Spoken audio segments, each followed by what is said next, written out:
I'm Shauna Van Mourik from SLA Marketing Confidence, an organic growth marketer. We talked about everything today about stepping into your authentic power, leading with kindness, being comfortably confident with who you are while making sales, while connecting deeply with your people, while really feeling good about everything that you're doing in life and business, because it matters. So join us, join the conversation, ask a question, and stay curious.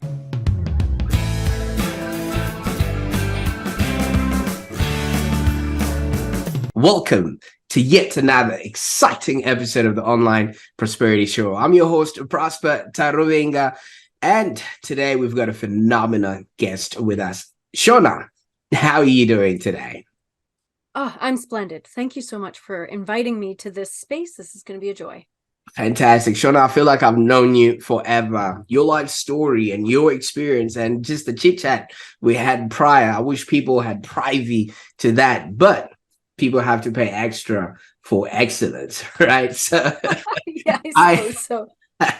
I digress. For those that are meeting Shauna for the very first time, where have you been? Now, Shauna is the mastermind behind SLA Marketing Confidence, and she's on a mission to empower holistic women, health and wellness coaches to achieve six-figure success through psychology-based, human-centered, goal-driven, organic marketing growth without all the yak that comes out of bro marketing out there. And obviously I'm already a big fan of the work that you're doing there, Shauna. So today we're going to dive into her journey, her strategies, and why working with her is a transformative experience. I've just spoken to her for 30 minutes and I feel like a brand new man already. Now, Shauna, welcome to the show. Tell us a little bit about who Shauna is and what actually inspired you to get started on your journey with SLA Marketing Confidence. I love that. So a little bit about myself. First and foremost, I'm a mom to three. They're lovely little kids who keep me very busy. Second of all, what started me out on this journey actually is, I'm a very creative soul. I'm gonna say it's twofold. Very creative soul, and I'm a thinker. So I like to explore the world. I like to stay curious. I like to create art, and I like to write. I started writing. My writing expanded to be a on the side freelance business, to be a real business as a conversion copywriter, to be a brand messaging expert, and then of course to be an organic growth marketer. The second side of that, of course, is the fact that I live in a world, we all live in a world where there are many people whose voices are capped. They're just not able to raise their voice about the things that matter most to them. They're not able to raise their voice about anything, and it's not okay. So I want to make sure that you can raise your voice. I want to make sure that the things that matter to you, you're able to say, and not just able to say, confidently saying it in a way that you know you're going to get results. Whatever those results are, they're tied to whatever success looks like to you. For many of my clients, it looks like six-figure success. It looks like scaling your business and leaving a legacy that you're proud of. So that's the philosophical me wanting to make a difference answer, as well as the little girl in me who just wants to write and help people and explore the creative side of life. Fantastic. And thank you so much for sharing that. And I like that you bring reference to the little girl, because this little girl wanted to be a teacher before. Yes, I did. My grandfather was a teacher, actually. He taught woodshop and probably a few other things in between, but I remember him distinctly teaching woodshop. I was grinding things at a giant grinder he had in his portable on his property, at his home. I would grind things down and we'd make puzzles and we'd paint them. And he always inspired me. And the stories that I heard from my grandmother and from my mother about his role as a teacher inspired me to want to do the same, to want to make an impact in these kids' lives. And although I'm not a teacher, technically, one of the things that he said, or rather that he was rumored to say, I guess he was talking about how he had something important to say. He wanted to say something, or somebody else did, and they said, oh, well, you're not a real teacher until you're a certified teacher, and so you don't get to say anything. Somebody had said that in the room, and he said, now I'm not personally, Shauna, I'm not a super religious person, but this was so profound, I have to share it. He said, Jesus was not a certified teacher, but would you not all agree that he was one of the most profound teachers in our lived or cultural history? Like, let's look at perspective. And so I thought of that, and I went, you know what? Yes, you know what? I am a teacher. I may not have been certified teacher teaching grade 2s like I had imagined in my brain. Instead, I get to explore the world, learn things, and deliver messages that empower other people to step into their truths, to really step into their authentic power, comfortably confident in all that they're doing. And that type of teaching goes a lot farther than words on a page or some old history book. Absolutely. Absolutely. I quite like that because I visually believe in this world, we're here to live, to learn, and to contribute. For us to be able to live our best lives, we need to learn how to do that. But we learn from other people's experiences so that we don't get to go through just about everything else. And once we've learned that, we need to contribute to others so that they too can have a best life. So in essence, everybody is a teacher. It just doesn't come with credentials or a piece of paper on the wall that certifies you to be the person that goes into that class and teach, because your life story and your experience have so much value for a lot of people that they can learn from. You could either be a role model or be somebody people are taught not to be a person like that. Right. Now, speaking of role models, your grandfather would have been a really big role model for you. Have you ever started to think that what you are doing and how you're showing up in the world, you also are taking on the role, not necessarily of a teacher, but of a role model to other people so they too can see what is possible in their lives? 100%. This is actually something that I teach many of my clients, is just this idea of impact. This idea that a pebble dropped, no matter how small, dropped in water, creates ripples. And I'm here to say, let's make those ripples waves. Not saying, listen, I'm not saying those smaller ripples don't have a massive impact. I'm just saying, I want to get you to the point where you're confident enough to start throwing heavier stones. Start really shouting about the things that matter, to be a leader in doing what is right. That's actually a mantra that my family uses. My kids know it. When I look at them and I say, are you being a leader in doing what is right? They know what's coming, because in this family, we lead with kindness. And the bigger your heart, right, the more you can make an impact, the more you turn those ripples into waves. People start to notice. And there's responsibility that comes with that. And I think that a lot of times people are afraid of that end of things when they're showing up, understanding that they are indeed role models.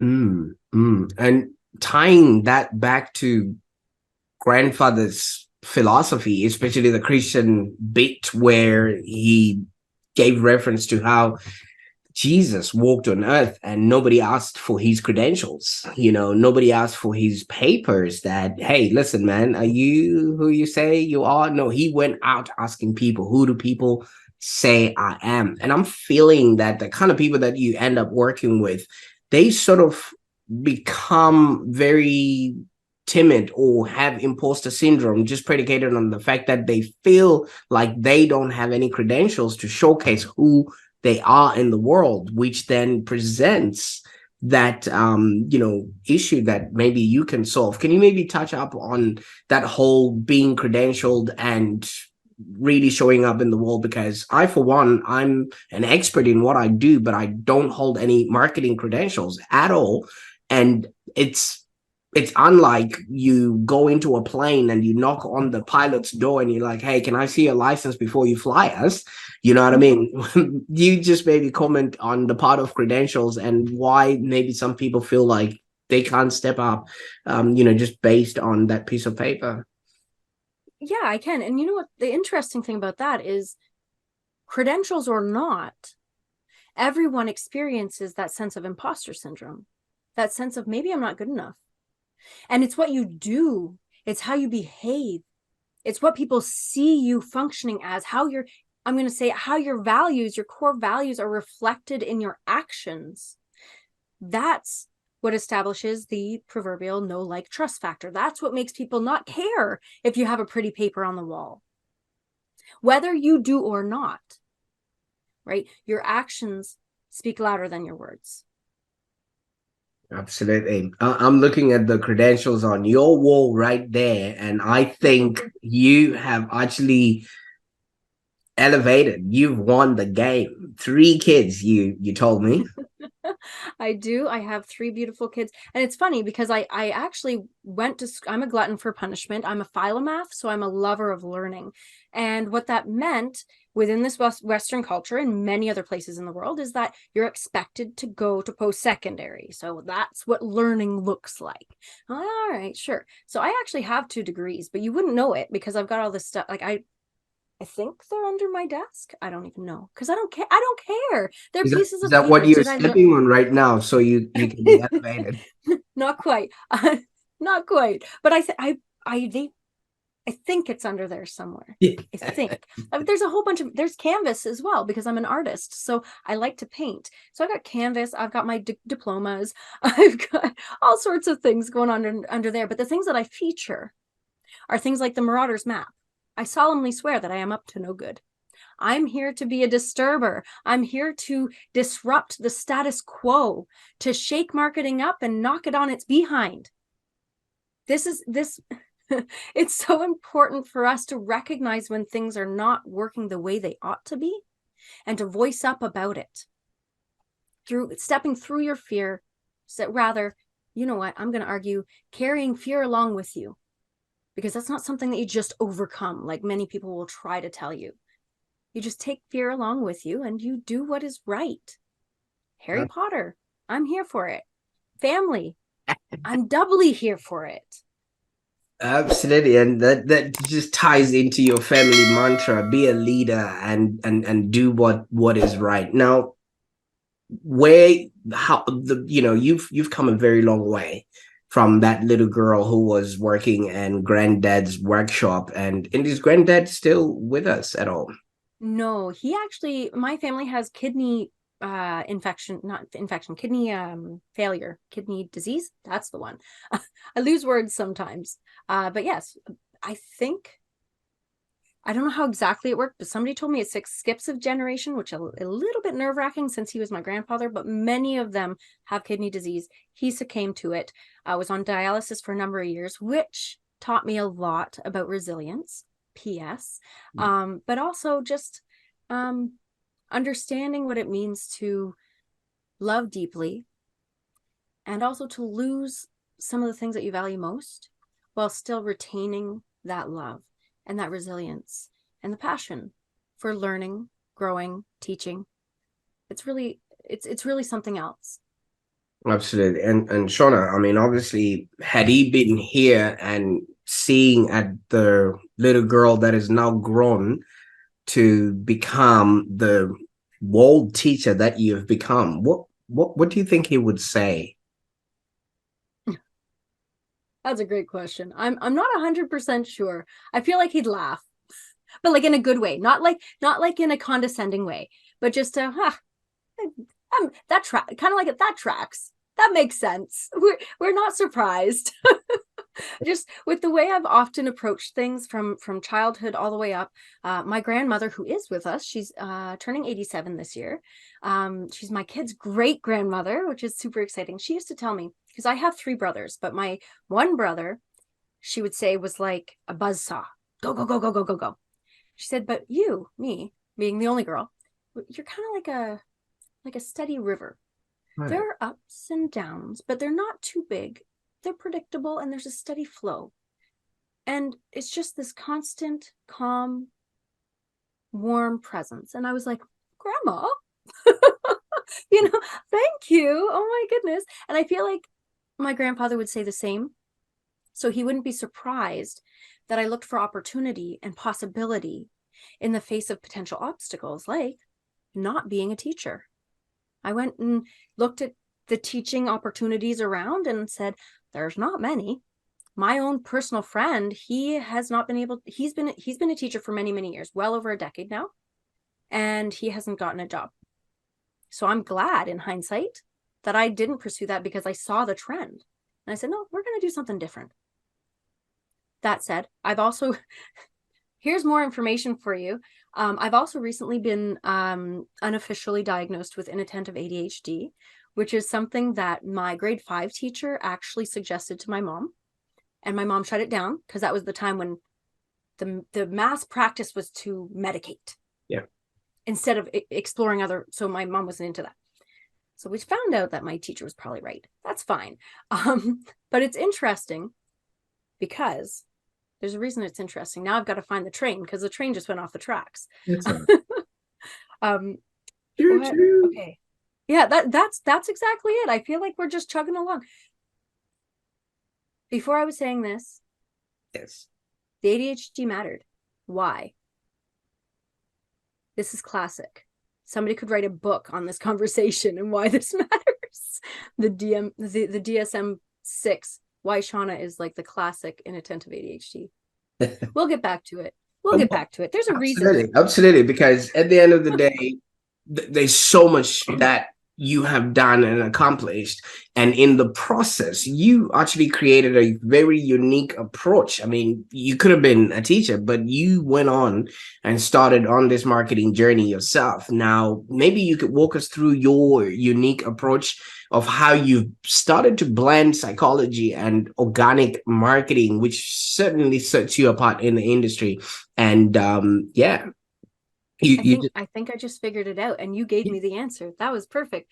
So yeah, this is really this tracks, because did you know that many entrepreneurs actually have some sort of ADHD or autism or something like that? And it really comes down to that creative, unique way of looking at the world and not necessarily following the status quo.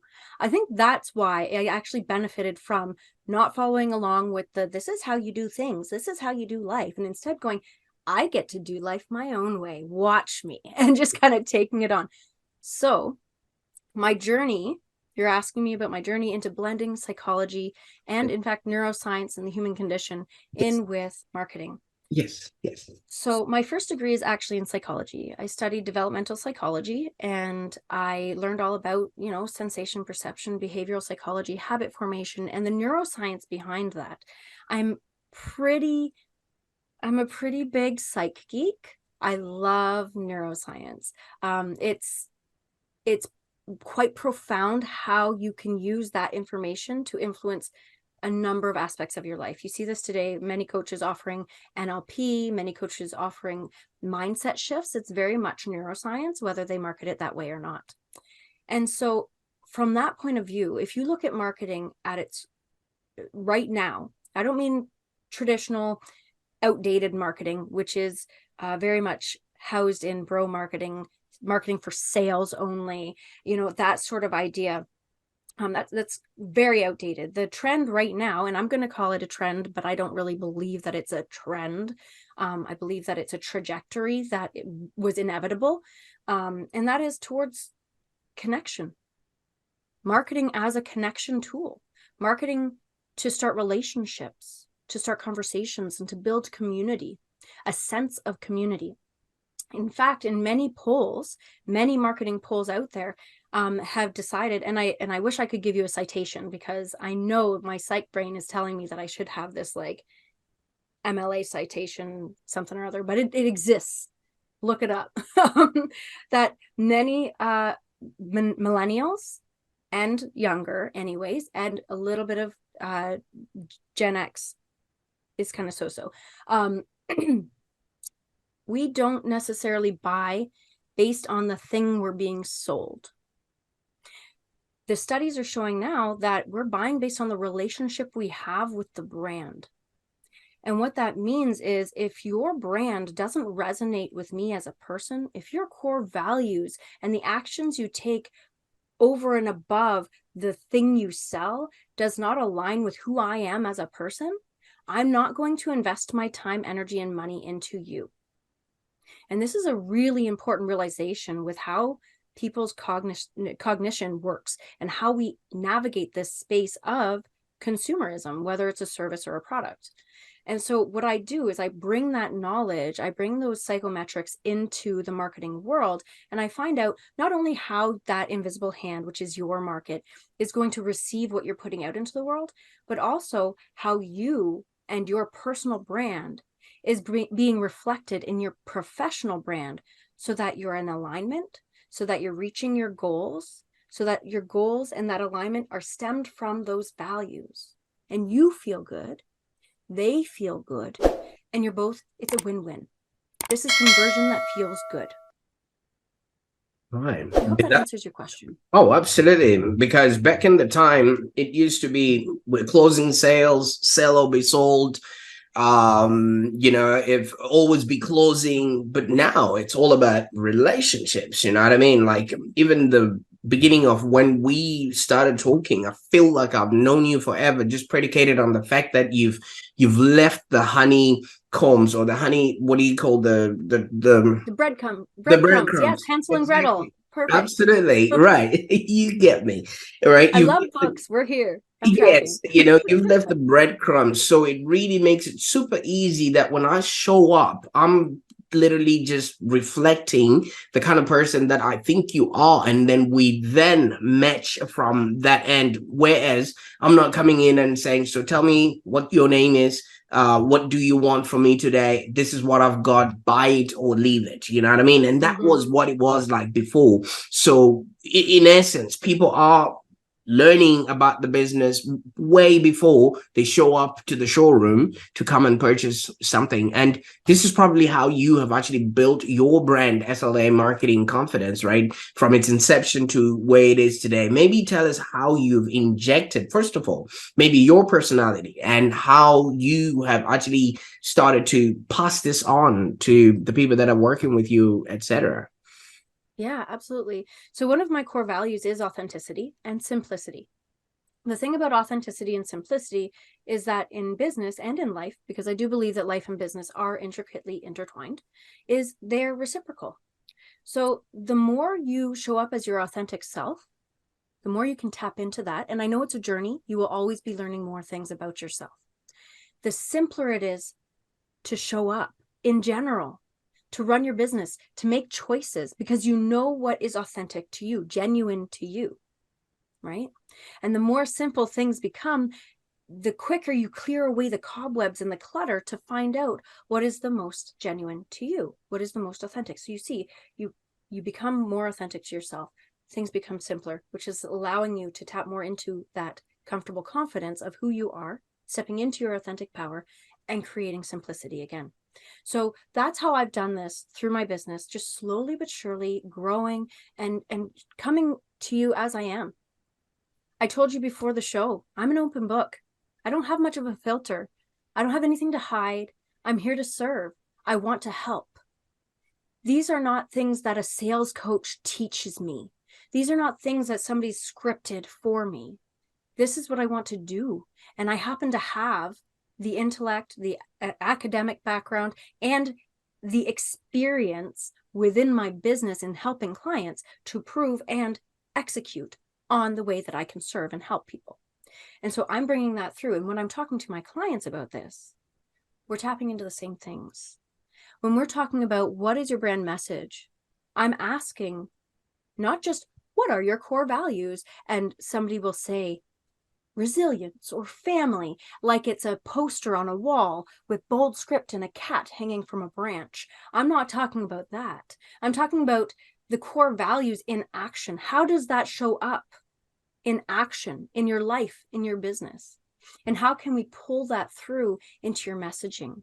What does it mean to you to be authentic? This is great because it's a buzzword. That's one of my core values, authenticity.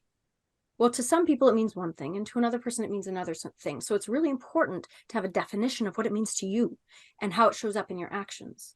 One of the things for me, authenticity means to be genuine, to come to you with my whole heart. What it doesn't look like to me is to record myself ugly crying in a closet while I eat a tub of Ben and Jerry's. Maybe that happens when you're processing things. I don't know. But that's not authentic to me, because authenticity, true authenticity, comes with boundaries. It's important to respect yourself. And that's the only way that you can really tap into your authenticity. Because if you have no self-respect, which is a part of leading with kindness, because you should be leading with kindness for yourself as well, you need to create those boundaries to foster your own personal growth. If I wasn't able to say tonight, hey husband, can you please take our 3 children out to dance and dinner while I have this conversation, despite the fact that family is a core value of mine, then I wouldn't be able to show up as my authentic self to you right now.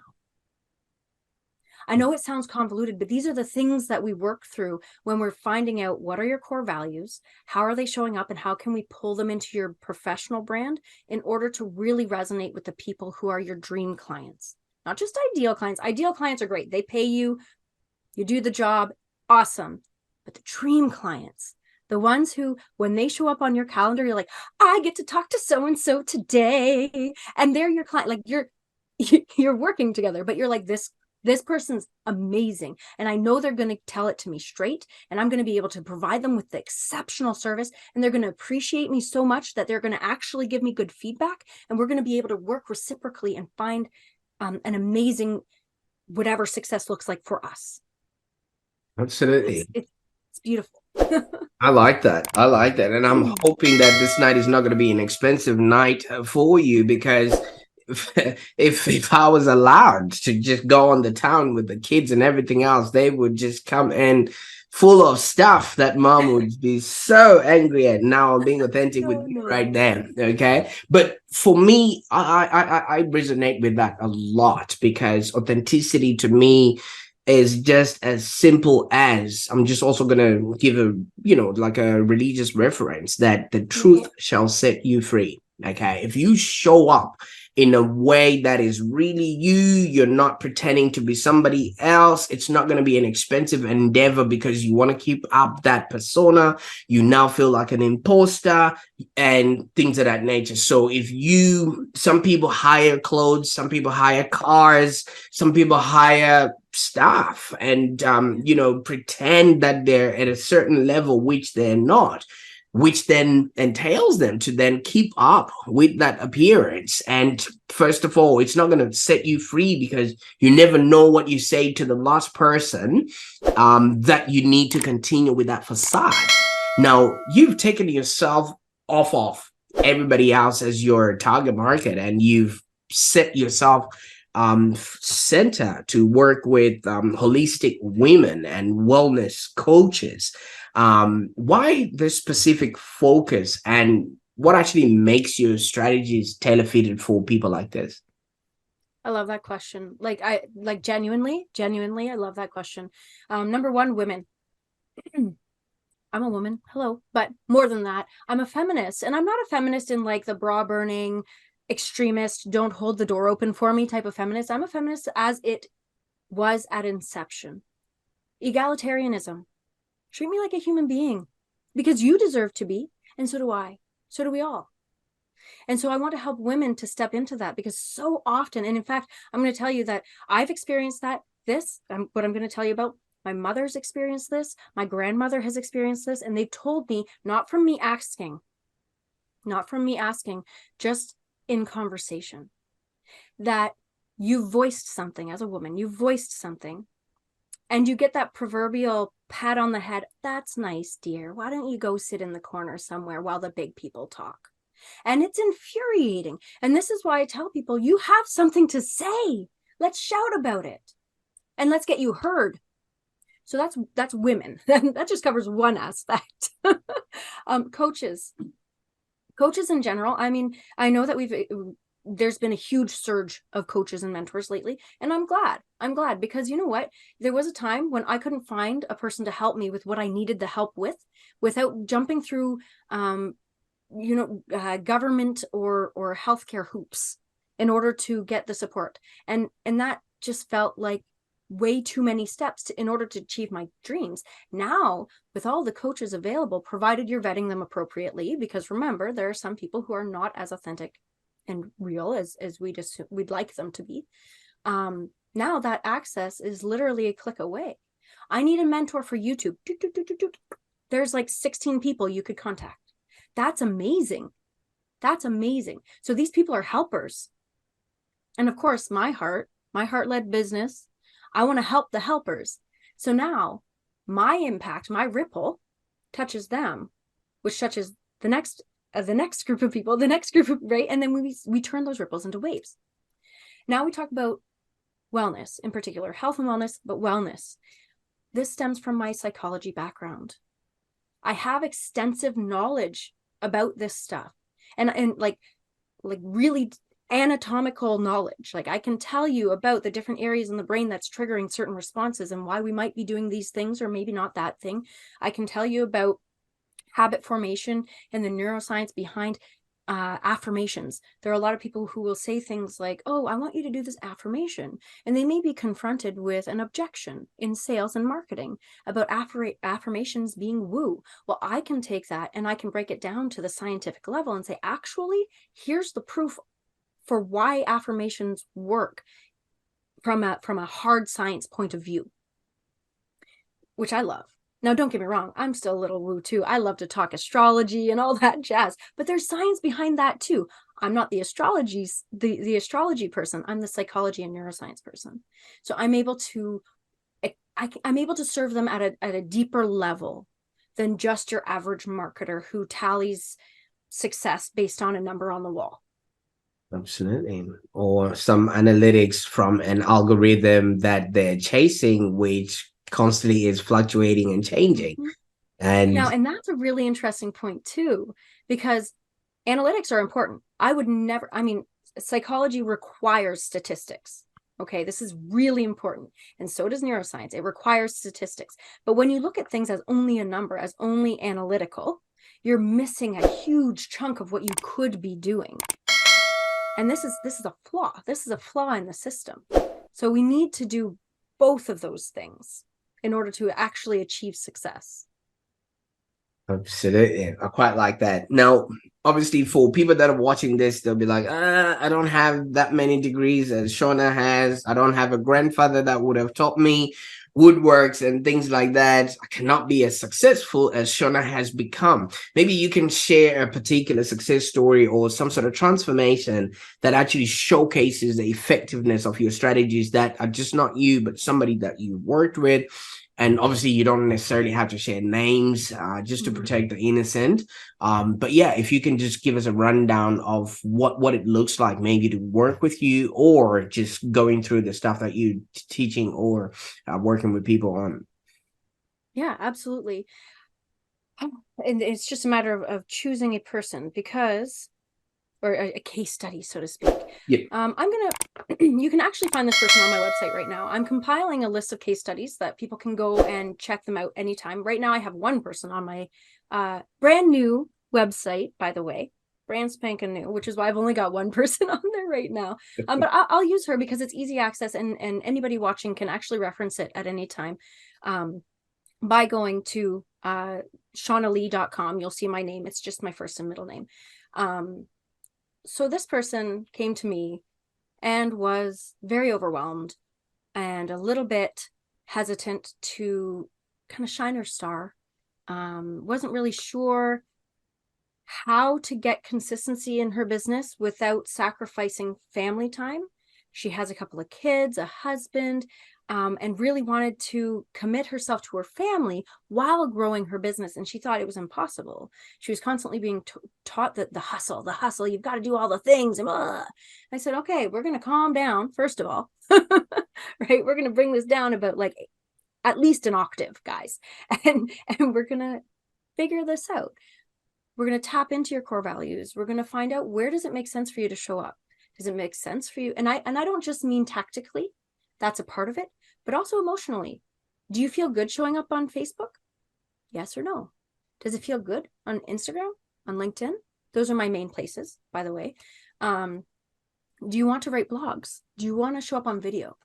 Do you want to show up on YouTube or in Reels or on TikTok and all of these questions? So we do an audit. We find out more about her, about how she's showing up and how she could potentially show up effectively. We create a system. We create systems and processes that refine what she's doing so that she doesn't feel like she's spinning the wheels.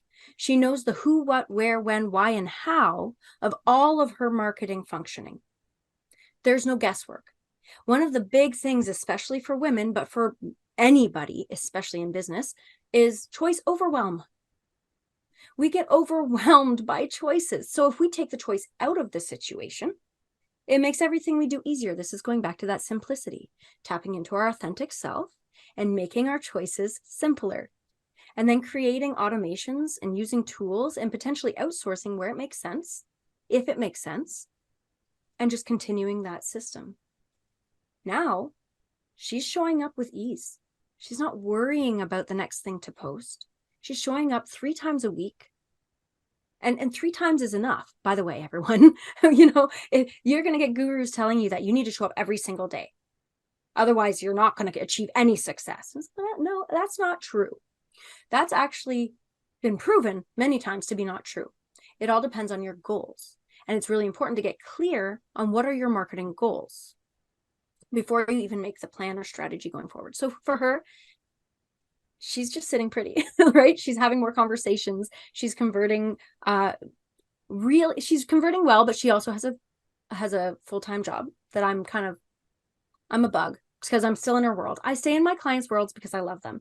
I'm still in her world and I'm like, hey girl, listen, you could be making like at least $6,000 more each month if you did XYZ. And she goes, I know, but I like my day job. And I'm like, okay, I'll back off. You're doing fine. But yeah, that's the type of stuff that we're working with at a very basic level. I guess I could go into some of the other things that I've done with one of my most recent clients, a therapist, which was really fun to work with, is developing her brand messaging handbook so that she has this brand messaging Bible that she refers to for everything. That way, when she outsources her writing, when she outsources her any sort of marketing creation, she gives them this book. They know exactly how to show up as her brand. She's been like doing backflips about it ever since. So Oh, I can imagine. Because obviously, if you literally have all your stories, your branding, all in one little sort of package, when you pass that on to somebody else, they speak right and show up as you are, which literally you can leverage yourself in the internet, and you can be in the organic space as much as possible. So I quite see the intensity of what it is that you're doing with the work that you're doing. Apparently, people are saying this is more than marketing. You've literally changed the way that they do business. And I concur. So if somebody's watching this right now, Shauna, and they're probably sitting at the edge of their seat and, wanting to get a hold of, your expertise or just be in your world, what would be the best way that people can get a hold of you? You'd probably be better off going to my website, www.shaunalee.com. That's SHAUNALEIGH.com. The reason that's the best place is because all of my socials are there anyways. Click on each of the socials, follow me, and say hi. I won't bite. I listen. You're going to get a big hello. Let's chat. So really, I mean, I'm here to be here. I'm here to be present and to really make an impact. I know that of myself and I know that of you. And that's kind of why we should chat. Absolutely. I will definitely put all those show links or those links in the show notes so that people can access them, especially the link to your website. Now, all of this sounds well and good and things of that nature, but are there any regrets for not having turned out to be a teacher? I know you did mention your friend who still is, on the job hunt. But knowing what you know now of the person you've become, would you have penned that well as a teacher formally, or what would have happened? That's a great question. Now, my friends and family will call me like they say I'm like a Mary Poppins, especially with children. I'm the person who, when you call me up and you're like, oh man, I really need childcare, but I've got 4 kids and I don't know, I can bring them over.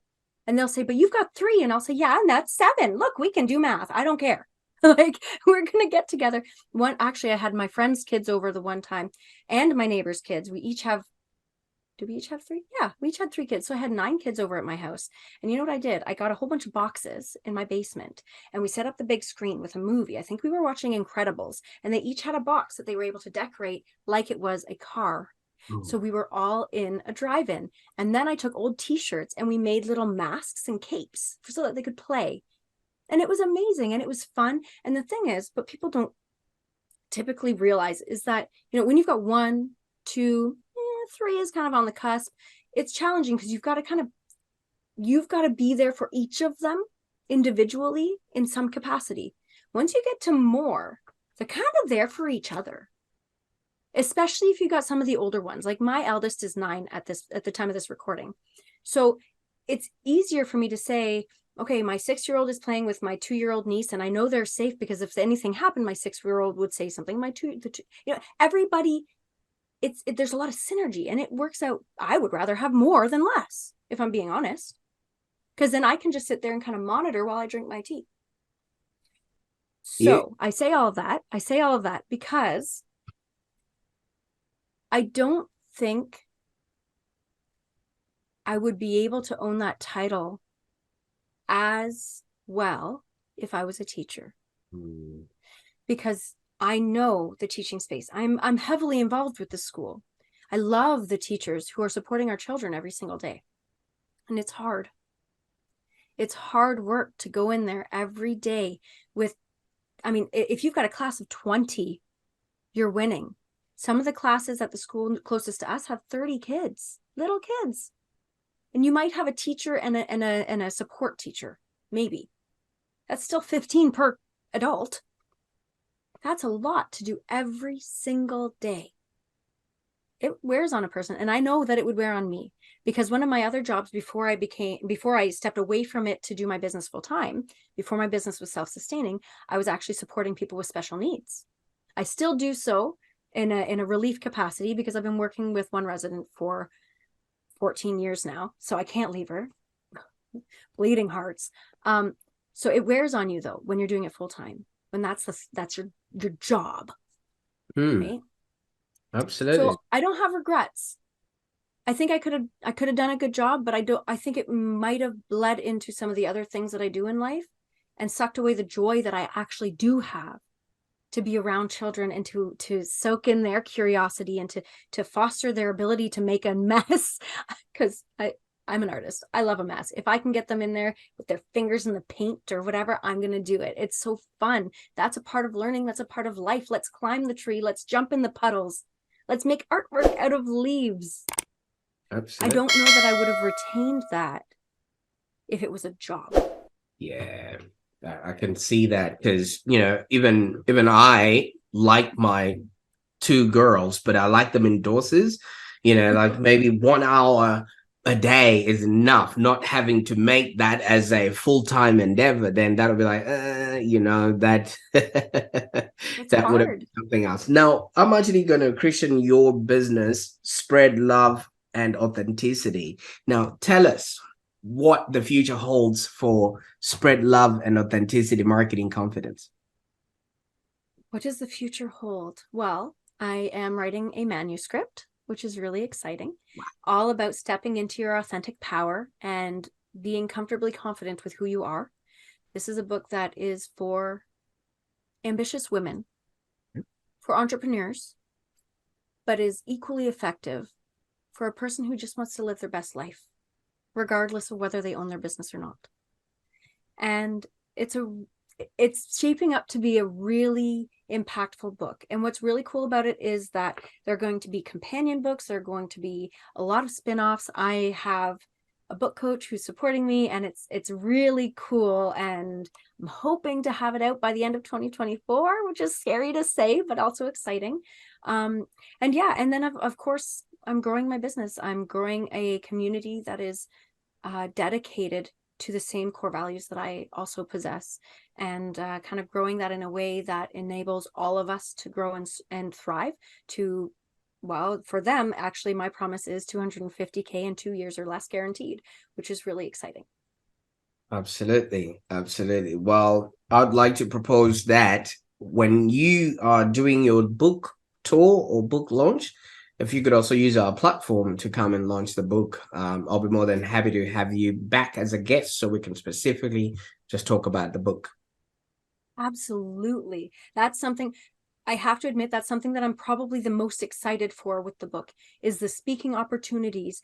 And this is a new realization for me. It might come as a surprise to some people that this would be new, but I am actually I'm an introvert. I'm an outgoing introvert. So I show up very outgoing because I'm passionate about what we're talking about. After this, I'm going to go upstairs, pour myself a cup of tea, and probably crochet quietly in a corner.